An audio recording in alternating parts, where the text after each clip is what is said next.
Hi, I'm Jason Myers and excited to introduce you to Prime Factory, an entry into the 18-card Number on Cards challenge from Button Shy Games. Prime Factory takes the 18 numbers printed on the cards and finds interesting relationships between them based on their prime factorization. Just as a quick reminder, prime numbers are only divisible by 1 in themselves, like 17 here, while composite numbers can be broken down into their component prime factors, such as 15 having prime factors 3 and 5.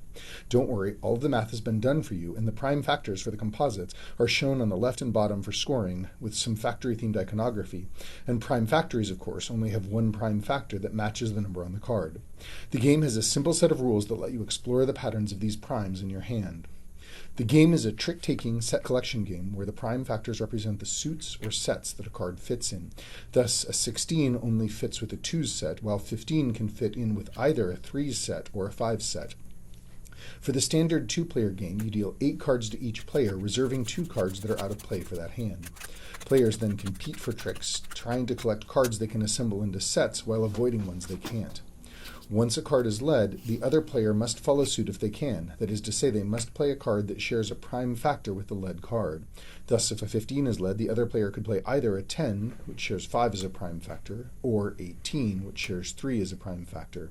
In this case, the 18, being a higher value, would take the trick. Prime factories can be thought of as the trumps in this game, so a 2 as a prime factor would beat the 12. If you can't follow suit, you can play any card with prime factories still being like trump cards and winning, but non-matching composites don't, so a 16, which only has 2 as a prime factor, can't beat a 9 that was led. The one oddball card is the 1, since 1 is neither prime nor composite number. In this game, it beats any prime card, loses to any composite card, and can be played any time, even if you have another valid play you can make.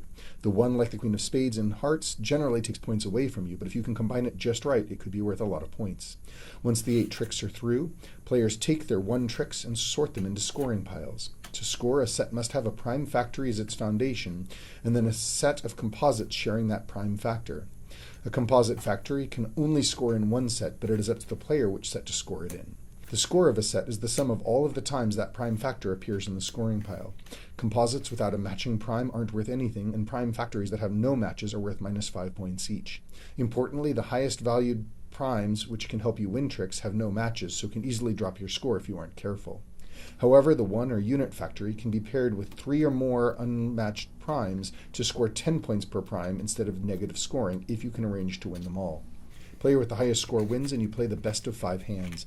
The mathematics underlying this game makes for interesting relationships between the cards and makes it a challenge to corner the market and find the prime path to victory. I hope you enjoy.